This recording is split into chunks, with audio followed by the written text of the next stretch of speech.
Another edition here of Getting There with Goz, where we talk about the career journeys of athletes, coaches, media members, and business owners, and more from upstate New York. This guy's got his upstate New York roots, his connections, all great things we're going to cover. You might hear him out at ESPN Houston on YouTube. We're going to get to all that, but our visual sides, he's a little clue where it all started. His college career. Jake Asman joins us. Jake, before we get to that too, let's go way back for some people who might be finding out about your career for the first time. A younger version of you, 6, 7, 8 years old. What'd you want to be as a kid when you grew up? Where'd you grow up? And it was at that same dream job you wanted when you were 18 years old. Guys, great to be on with you, my friend. This is awesome. I can't believe you ran out of guests that you actually got to me at this point. I mean, come on. Hopefully we don't bore your audience here, but I appreciate you having me on. I grew up on Long Island. I'm a Long Island kid. I grew up, I'm from Syosset, Long Island, which is in Nassau County. And I got really lucky because growing up, I was a huge sports fan. When I got to high school, my high school had a radio station. It's one of just a couple schools on Long Island that actually had like a student-run high school radio station. So as someone who grew up a huge sports fan, was always in the car with my dad listening to Mike and the Mad Dog on WFAN or the Michael K Show on ESPN New York, I always kind of gravitated towards sports radio. And then, as a 13-year-old in high school, I got the chance to be on the radio for the first time. I kind of fell in love with radio then and fell in love with sports talk. So I guess when I was like 5 or 6, maybe I wanted to be a fireman or a policeman like a lot of people do. But by the time I got to 8th grade and I learned that my high school had a radio station, I was super interested in that. And I've been pursuing my passion for that ever since. Wait a second, 13 years old and get on the radio for the first time. That is a rarity. That number 13, there are a few guests in the history of the show that have said that number before. It's pretty cool, right? I mean, I had a late birthday, so that helps. So I guess when I was a freshman in high school, like my age group was turning 14 or 14. But, for me, I could kind of round down a little bit. I was 13 when I got on the radio. But yeah, my freshman year of high school, I was lucky enough to be on the radio, do an hour once a week sports show and treated that hour like it was, the most important radio show ever. Because when you're 14 or 13, it certainly was. You're getting the reps now, super young. You find out you love this, you're doing it. Let's talk about the college process. When you get to 17, see, I noted that fall birthday there. When you're getting ready to be a senior in high school, what colleges / universities are you looking to? Is it sports broadcast as your focus? Definitely by then, I knew I wanted to do something in sports broadcasting. I was still open to, do I want to do play-by-play? Is it just talk radio? Who knows, where the business was headed even then. So I was looking at schools that had really good communication programs. Like I applied to Ithaca College, which is where I ended up going. I applied to Syracuse. I applied to Penn State. I applied to where else did I apply? Michigan State. I think Michigan State was the first school I randomly ever got into. There were some other schools as well, but I ended up going to Ithaca just because they had such a really good communication school. And the thing that really intrigued me the most about Ithaca was they let you get on the air right away when you're a freshman. If I had gone to, let's say, Syracuse, yeah, it's an amazing program. No one's going to dispute how awesome Newhouse is and all the great alumni that come from that school. But I was hearing of stories where, you might not get on the air till you're a junior. You got to pay your dues behind the scenes for 2 years. And, with all due respect, I've been on the radio since I was 13, right? I wanted to go somewhere where I could get reps right away and be on the air right away. So Ithaca had 2 college radio stations. They had a TV station. They had a newspaper. And I was sold. I took a visit. It was a beautiful campus. And I made my decision, went to Ithaca, and it was one of the best 4 years of my life. So let's talk about that freshman year, the first time you step on campus, because although your aspirations are to be a broadcaster, sometimes like that rookie athlete, it's the, oh, whoa, this is the big leagues. Welcome to the NFL kid moment. The Park School, right? That's what it's called out in Ithaca. That's Take us correct. through that freshman year. Were you intimidated? What were those feelings like getting those first reps at a new level? I was excited, guys, because within like my second week of my freshman year, like I was on the radio doing like a sports update on one of the stations. Like to me, it was like everything, I wanted to do. Like, honestly, college was like me trying to like get my work done so I could focus on the stuff I actually cared about, like doing football games, play-by-play, or doing a podcast or doing a radio show. Like I loved it, man. Like I was never intimidated. I was just excited. Like I really wanted to kind of show up and prove myself right away to the older broadcasters on campus, the juniors and seniors, because they're like, who's this new kid that's coming in? Like I wanted to prove that, like, hey, like I might be the young guy, but like I belong. Like, so I always took it so seriously, maybe too seriously when I was a freshman, but it was an incredible experience. And Ithaca, as I said, I mean, week 2 on campus, I was on the air already. So it definitely was everything I wanted. Some people are going to note, by the way, with this taping, this release date is a few days before the Cortaca Jug between 2 nationally ranked teams. One's Ithaca. We won't say the C word on this podcast. We'll keep that off so the Ithaca fans won't throw things at me. But while you're doing your time there at Ithaca, you're having fun, you're getting the reps, you're having all this experience. Were you able to grab any internships or some types of things that also outside of campus were helping you expand your career? Yeah, there's no doubt about it. I mean, I don't know if it was directly necessarily because of Ithaca, but it certainly didn't help or didn't hurt, I should say, that, I went to a school that's, obviously considered one of the better, communication schools. After my sophomore year at Ithaca, I interned for Channel 7, the ABC affiliate in New York City in the sports department. And it was a really cool experience. I was, commuting to Manhattan from Long Island a couple of times a week, got to cover the NBA draft, did a couple like really cool charity events. I mean, I got to interview one-on-one Mariano Rivera and Joe Torre, and as a Yankee fan, that was like the coolest thing ever. So I got to do some really cool things with them, but I never really wanted to do TV, like just do like, oh, you read the prompter, or you got like, to me, that was never my calling card. So that internship kind of taught me that I didn't necessarily want to be like the Bruce Beck of New York sports and kind of do that going forward. After my junior year, this was actually, let me backtrack a little bit. So my junior year, Ithaca College has a program where you could spend a semester in London, New York, or in Los Angeles, and you intern, and then you have a couple classes at a satellite campus, but you're mostly out there to intern. Well, most people choose LA because I'm from New York, and London wasn't really going to do anything for me as someone who wants to be a sports broadcaster. So I spent my junior year spring semester in Los Angeles, and I interned at Fox Sports Radio. So that was my first exposure to national radio. Got to be around Colin Cowherd and Jay Moore at the time, who was still there. Got to be a part of like all the production behind the scenes and see how it's done and be around the sports anchors there. So that was an incredible experience. I literally had a full semester living in LA with my friends from college,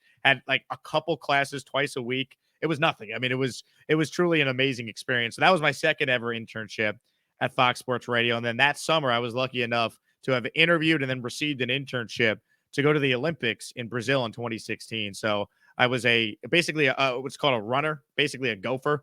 And whenever they needed to get done, I would stand in for Bob Costas so they could test the lighting, bring Dan Patrick his sushi, help out with programming the phones for all the behind the scenes, like whatever, like tedious tasks someone didn't want to do, an intern would do, called a runner. So I did that, but I got to be at the Olympics for 6 weeks in 2016. So that was my third internship. And then my fourth internship, when I got back to Ithaca for my senior year, I interned at ESPN Ithaca, where they had me do sports updates, cover games, occasionally fill in on their one local show that they had there called Between the Lines. So I got a really good I got a really good combo of radio, TV, behind the scenes, on the air. Over my 4 years at Ithaca, I got some really cool experiences to kind of, continue my passion for sports media. With all due respect to ESPN Ithaca, and in and year out for decades plus, they've been pumping out talent at that spot. So it's a fantastic place. But previous to that, Jake, thinking back, those three internships before that, in the city, Fox Sports Radio National, and the Olympics, there are not college kids who get one of those internships.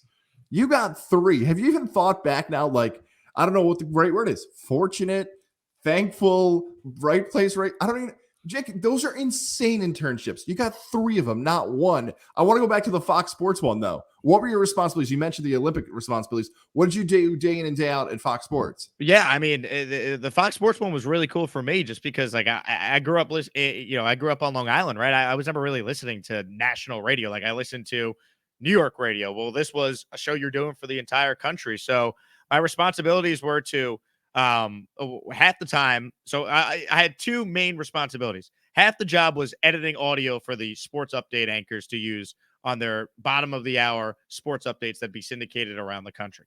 When I wasn't doing that, my job was to sit in the studio for the Jay Moore sports show.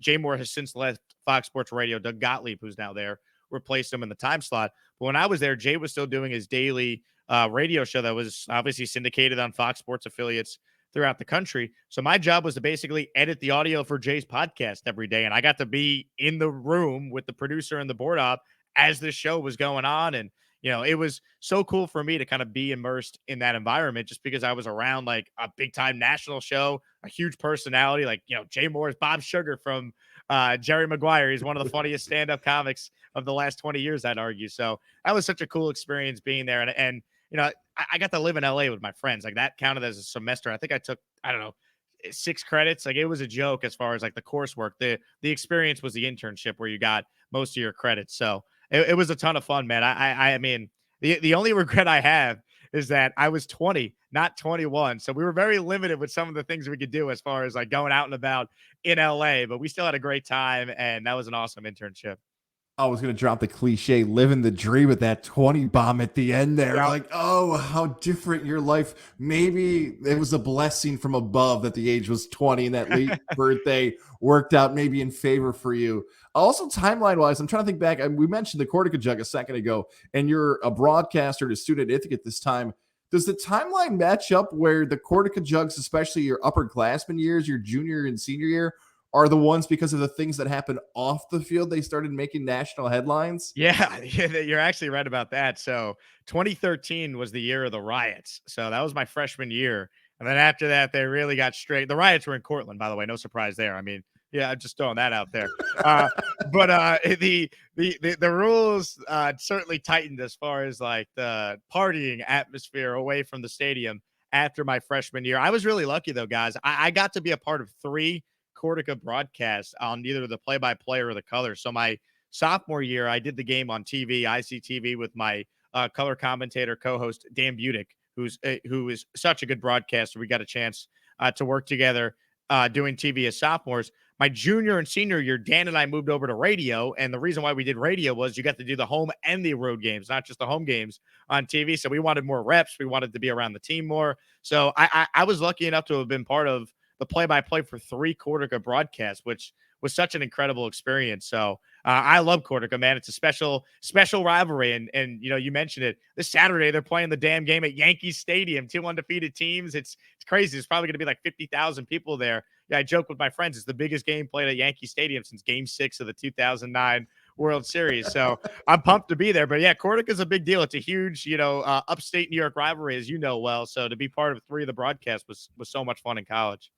ESPN made a mistake. College Game Day should have been there. I saw Kevin Connors, one of your fellow former Bombers, pleading the case. Man, it should have happened. But unfortunately, they're in Texas for Texas TCU. They made a mistake there. Ithaca College, a fantastic experience for you, but they do tell you eventually you have to get off campus. You have to graduate. As much as you'd like to extend your time like any other college student who's having the great times like you are there. Let's talk about the end of Ithaca College and what the world is like post-graduation for you, that job search process, and what's that first professional job you land in the industry post-Ithaca? This was one of the hardest parts of like just my broadcasting career, that first year out of school, just because I felt like I was capable of like being on the air somewhere and doing a show. Problem is, especially in radio, there's not like someone you graduate and they're like, here you go, here's your show. Like, this, Tom, being in radio, like it doesn't work that way, right? So you gotta kind of be smart about how you want to go about your job searching process. Like, I wasn't just going to take any job, and I wasn't doing local TV where, there's all these like, markets that are looking for people constantly because there's so much turnover in local news. So what I was doing is I got lucky. I found an internet only sports station that was on the east end of Long Island. They were paying me next to nothing, but they said, hey, we're kind of like a startup station. We're trying to grow. We have an opportunity for you to be in our lineup if it's something you're interested in. So I said, yeah, absolutely. Like, it's not like I have anything else. I just graduated. So I did a show for almost a year on Sports on the Go 1 Radio, it's called.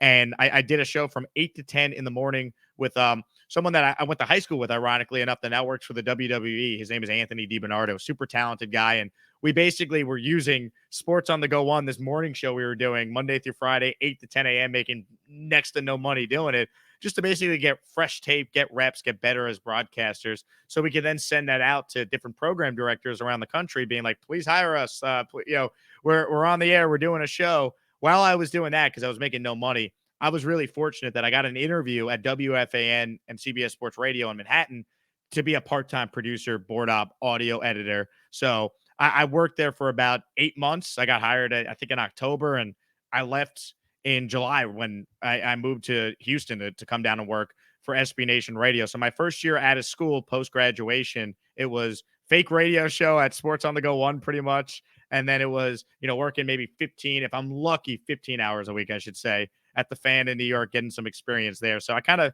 pieced it together. I was very lucky, living at home, saving money that way because I couldn't afford to live on my own. So that was basically the first year. And it was tough. I mean, there were some shifts at FAN where it'd be like 3 a.m. to 11 a.m. or it would be midnight to 6. I'd get in my car after board hopping the overnight show, and I'm driving out to the east end of Long Island to go do this fake radio show that nobody's hearing, right? So it was a grind that first year, but it eventually led to my gig here in Houston. So it was certainly all worth it in the end. It's really remarkable when you step back and think about this too, because you're mentioning WFAN again, the place that you grew up listening to. There are people that the moment your foot is in the door, they would say, I'm never leaving. Like this, I did it. I'm 22, 23, 24. I'm in the door. I will do whatever it takes to never be told I have to leave. Jake, you left. Let's go through the process of you got to the dream station you grew up listening to as a kid and said, I'm leaving. Houston's the opportunity. Take us through why you left FAN and an opportunity in your home state to head down to Texas. Yeah, I was in the building, but it felt like the biggest tease ever because like I wanted to be on the air. I wanted to do a show and I wasn't ready at 24 years old or 23 years old to be put on WFAN, but I knew that if I ever wanted to get back there or get back to New York City doing radio, I was going to have to go somewhere and prove myself as a radio host. Like you just very rare do you get to just live in New York, get a job in New York. You're in New York for the rest of your career. I mean, I'm a huge fan of Greg Giannotti, who does the morning show with Boomer on WFAN right now. Greg was in Pittsburgh for 6 years. So I always knew in the back of my mind, you got to go to different markets. You got to prove yourself. You got to get better as a host. You got to make your mistakes. I got really lucky that I started in Houston, which is the fourth biggest, city in the country. So it's not like I started in like North Dakota or somewhere else, but I was willing to go somewhere that would give me a chance to get on the air. So even though I was in the building at FAN, I was behind the scenes. I was part-time. I was a producer. I was never going to get the opportunity to like, here's the show, Jake, you're paired up with Craig Carton. Go do afternoons, right? Or go do nights, replacing Steve Summers. So I was realistic about what was happening there. And, I wanted the challenge of going to Houston. And I got very lucky that as I was applying for jobs, my now former boss, but still works for the company, Craig Larson, he is the program director of SB Nation Radio, which is now rebranded to Sports Map Radio, but it's still under the same Gal Media umbrella. Gal Media is the company that I work for, the parent company. And Craig called me after he listened to my tape and he said, hey, I really like your stuff. We're interested in someone that could be kind of a weekend host for us on SB Nation Radio, fill in during the week. And we also own the local ESPN Houston station. We're looking for someone that maybe could fill in there, cover the Texans, cover the Houston teams. Is that something you're interested in? And I'm like, full-time job in Houston, on air, national radio, SB Nation. Like, where do I sign? So I took the job in July of 2018 and been down in Houston ever since in different roles, which I'm sure we'll get to. But that's how I eventually got to Houston. My former boss, whatever, Craig, took time to listen to my tape. He called me to express interest. And about a month later, I was moving down to Houston. Pretty crazy. That is insane, man. A wild story. And I think back now 4 or 5 years because you and I were in contact during this point, and I remember where I was at a kitchen table that was a little bit smaller than this in Albany. And I called you and I saw the news. I'm like, man, you're in Houston. This is insane. I was so pumped for you because you were grinding through it. I want to get to a little bit later about that art of networking that I think you and one of our fellow pals, Bobby Trossett, may do just as good as anybody I've ever met before. But let's talk about those transitioning roles in Houston from SB Nation Radio to ESPN Houston. Take us through that 3-year window, basically, of these different jobs, your clock's on a different schedule, and what you're doing when you get down to the Lone Star State. Yeah, so this is like I'm gonna try and explain like each job I've had over the last like 4 years because it really has changed. So they brought me down, as I said, to do fill-in work on SB Nation Radio.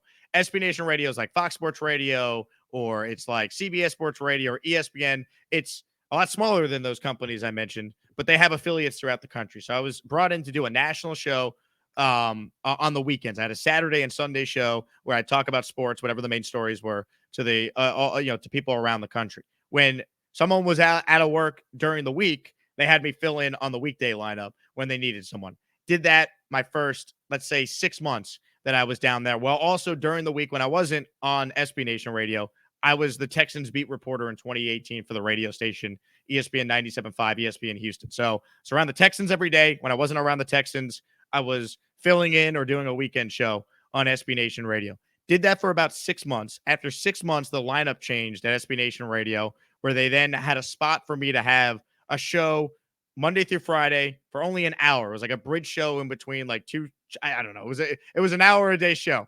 So was called the Power Hour with Jake Asman. Did that for another 6 months. Okay, I'm doing a daily show. It's only an hour, whatever. It's an opportunity. I'm full time. I'm in the building. Let's see what happens here. Well, lineup changes again that summer. People left. Changes were made. Whatever. They asked if I was interested. So this is now summer of 2019. So 1 year in to being at Gow Media, being at SB Nation Radio. Hey, afternoon drive. We want to pair you up with Cody Stutes, who's a longtime host in the Houston market. He's someone that we think you guys could do a good show together for our afternoon affiliates. Are you interested? Hell yeah. A year in, are you going to move me to afternoons from 3 to 7? Where do I sign? So Cody and the show was called The Main Event. We did that show for almost a year. We had really good chemistry. He's one of my really good friends to this day. And, I'm obviously working with him again now, which we can get to later. But that's where our relationship kind of started, doing that show together.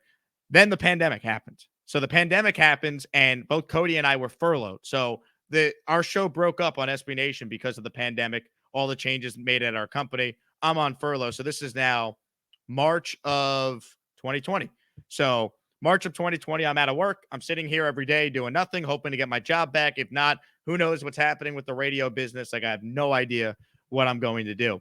Luckily, May of 2020, they had a spot to bring me back, different time spot. It wasn't afternoons anymore. It was mid-mornings from 8 to 10 a.m. I'm like, okay, I'm back in the building. Thank God I got a job. Who knows what's going to happen next?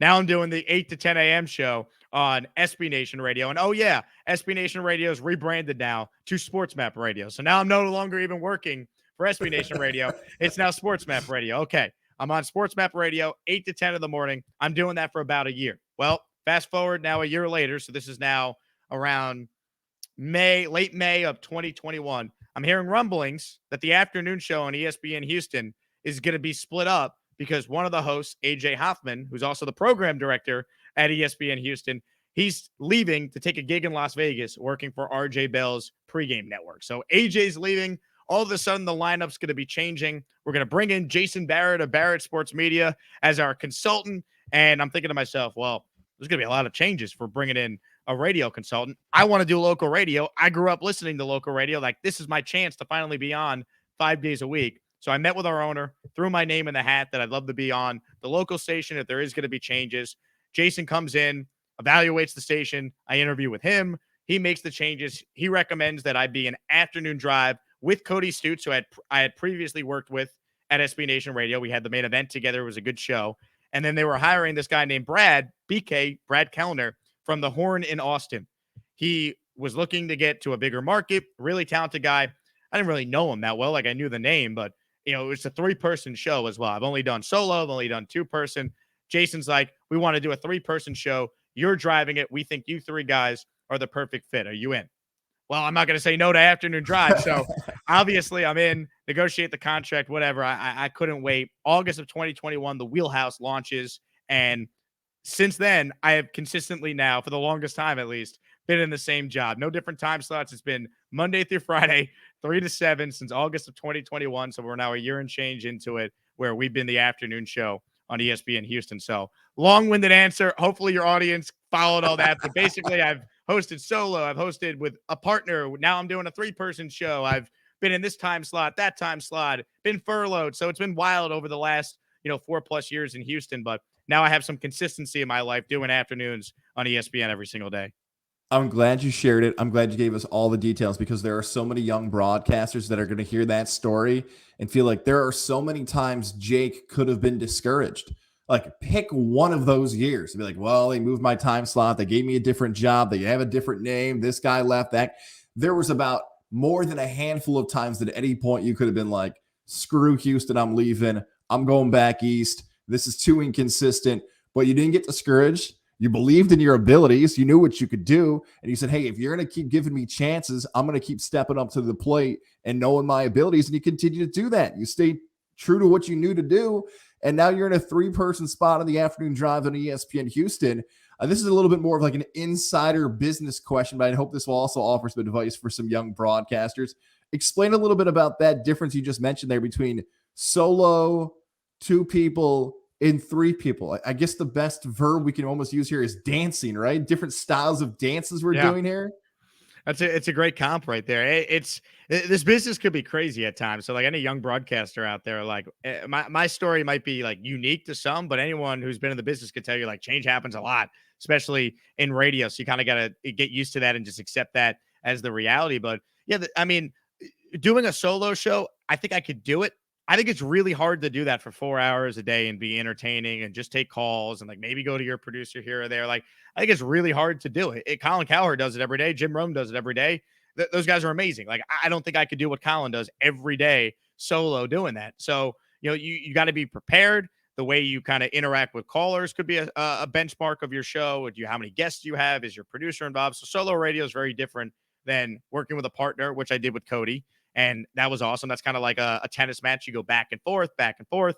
That it's very conversational. And then the dynamic right now with three people, there are some segments where maybe not everyone gets the most out of what they wanted. So it's my job as like the point guard to make sure that like I kind of pass the ball around, everyone gets their shots. But at the same time, like I don't want to be only like just like a pass point guard and never take shots of my own. Like when I feel strongly about a topic or I got to take, I want to make sure I get off. I want to make sure that I could be like, Steve Nash, where I still could get my shots off, even if I'm setting up other people. So it's just kind of figuring out the dynamic of what everyone's role is on the show is that maybe the toughest thing with a 3-person show. But I really believe if it's done right, a 3-person show might be the most fun just because it's like 3 people that all kind of have their say. It sounds maybe the most conversational because it is 3 people. It's not necessarily just that back and forth with 2. So every show is different. Every host is obviously very unique, very different, but kind of establishing the roles with a 3-person show, I think is so important because in a 2-person show, it's back and forth, like that tennis analogy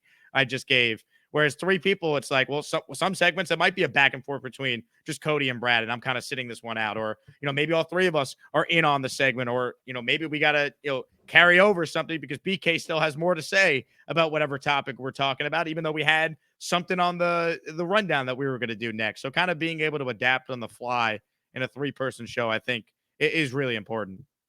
The strangest, the wildest part about this whole thing is we've talked about Houston, we've talked about New York, and there might be someone watching or listening on the audio side, the YouTube side, that knows you just from your YouTube videos, that knows you just from your New York content. You've been able, really, when you think about it, from the ground level of watching this evolution of what sports talk has been on a, as I like to describe it, a non-traditional media platform, and watch it grow. Another great piece of advice here for young broadcasters. Take us through how you're able to build your YouTube channel and what it's meant to your career now in 2022. Yeah, YouTube is, it's huge. It really is. I think, everyone talks about how like anyone could start a podcast. And yeah, that's true. But it's really hard to grow, I think, if you're just starting a podcast. Now, like, think about how hard it is to like seek out a podcast. Like, you got to go out of your way to find it.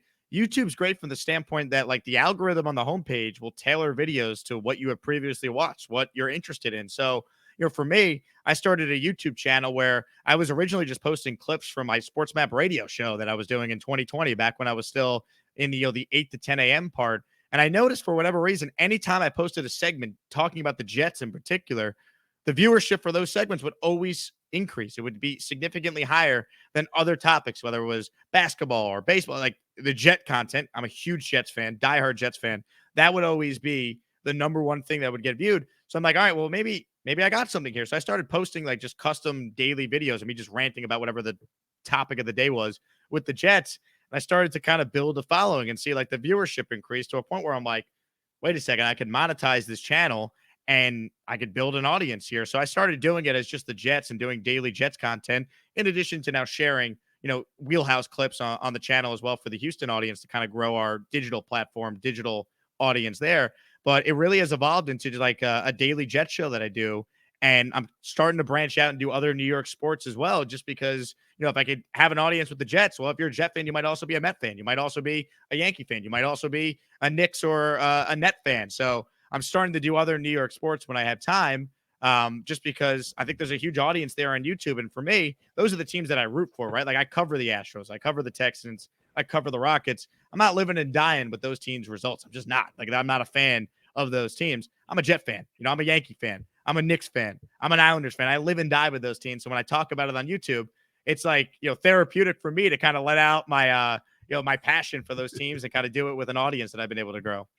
Somebody sent me a text the other day. They follow your stuff. They didn't know you and I knew each other. He said, "Hey, you gotta see this Jake guy who covers the Jets. He's throwing back Hennessy after the win the other day." I'm like, no. I'll ask. Was it true? Was some Hennessy flowing after the victory over Buffalo? All right. Yeah. So yes, it's true. But here's what happened. A listener on YouTube said, and his name is Hennessy Heisman. That's the guy's like YouTube name. He says, Jake, because I didn't think the Jets were going to beat the Bills. I'm like, I think they could cover. I'm not picking them to win. And this guy was like, the Jets are going to win. You're wrong. And when they win, you got to drink Hennessy on the air. I'm like, fine, deal. You got it. Jets beat the Bills. I'm like, I started the show. I was like, you know what? Hennessy Heisman, I'm a man of my word. And I just started slugging the Hennessy, which God help us. That was not easy to do. We got through the show okay. But yeah, it is true. I did have to drink Hennessy on the air because I'm a man of my word, Tom. See, look at this. The sponsors on our visual side are here in the below info. By the way, Jake's YouTube info is below here. This is where like Hennessy should be sponsoring Jake. If you follow him on social media, Chipotle, this is your opportunity. Sauce Garden. There is so much monetizing that can go in all of this. Just easy plugs right there for soon to be businesses right there. Art of networking, by the way. I teased that a little bit early on. You do this better than anybody I've ever met. Whether it's a simple email, whether it's a simple, hey, how are you? I feel like you've been mentioned on the Michael K show before. You got people from FAN hitting you up. For young students who probably don't know what we're even talking about now, 19 to 22 years old, take us through how you've become so good at networking with people, whether it be in their media jobs, whether it be for guests. Take us through why Jake's so good at networking. Yeah, it's interesting. I love sports media so much that like for me, like, yeah, I guess it is networking, right? But like I kind of just follow the industry. So when I do get an opportunity to maybe meet someone that covers a team that's in town, to play the Rockets or the Texans, or I'm at the Super Bowl where I met you and you get a chance to connect with other broadcasters. I've always tried to kind of be familiar with like what was going on in the business. That way, if like the opportunity does come up, come about where you meet someone, maybe you do have that like background knowledge on who this person is. You know how to approach that person, or maybe there's a mutual friend you can mention or a mutual coworker you could bring up. So like I've always tried to kind of just follow what's going on in the business. And I think if you do that, I'm not saying that like you stay up all night and you stalk everything that's happening in the radio trades, but if you kind of just familiarize yourself with what's going on in the business, maybe when that opportunity does come about where you meet someone, you can relate to them on a personal level or have a conversation with them. And you just try and stay in touch with people. I got great advice when I was at Fox Sports Radio from Scott Shapiro, who's the program director of Fox Sports Radio. We had an intern seminar with him, and he said the thing that he always does with his contacts when he was kind of making his way up through the ranks is every 4 to 6 months, he'll send like a career update email to his contacts. Nothing too long, just like, hey, how's it going? Hope you're well. Just wanted to give you a quick update on what I'm doing in my career. I'm now hosting this show in this market, yada, yada, yada, insert whatever you want to write. And you just send that off and you kind of just stay in touch with your contacts that way. So that's something I've done over the years, is maybe a piece of advice I could share. Just, stay in touch with your contacts. Like you don't need to always ask someone for a job, but just send them fresh audio. Hey, if you have a minute, can you listen to this segment I did? I'd appreciate any feedback on how I could get better. Just, I always try to kind of come up with different things I could say to someone to maybe help them out in exchange for them maybe doing me a solid, and kind of vice versa. You just stay in touch with people that you meet along the way. Ithaca Andrew Marchand would be very proud of that answer. Let's just say it's very good stuff right there. Great advice. Let's close with this. He's a guy you should read, by the way, kids. I mean, he writes about sports media, right? You want to be up to date on what's happening. He like breaks every story. That's exactly right. Best advice for young, maybe Ithaca students, maybe Long Island students, whoever it might be, maybe students in Texas, to get where you are in your career right now. What's the best advice you can offer? I'm going to quote my favorite athlete of all time, guys. That's Derek Jeter. He always said, he's like, there might be people more talented than you, but there's no excuse for anybody to work harder than you. That's always how I've kind of looked at it. Like, I'm not the best sports radio host or sports media personality. Like, I like to think I don't stink, but I've worked at it. Like, I've worked really hard. And like, I always knew that I'll say yes to opportunities. I'll work hard. I'll work weekends. I'll work holidays. Like, you got to be willing to really grind and understand that, no one's just going to give you a show and you're on the air. Boom. There you go. Like, it's kind of what we were talking about earlier. And this as well as anyone, guys, like the way that you grinded through all the different opportunities that you've had, you have to be willing to put in the work and understand that, you're not going to be able to get that instant gratification in most cases in this business right away. Jake, thank you for doing this, man. Keep crushing it in Houston. Keep crushing it on YouTube. Enjoy the Cortaca Jug. Enjoy your Ithaca Bombers, man. Hopefully we'll run into each other real soon at Radio Row. Keep crushing it, man. Thank you for doing this. Guys, you're the man. Thanks so much for having me on, and you're one of the best, dude. This is such a cool concept. I appreciate you having me on the show.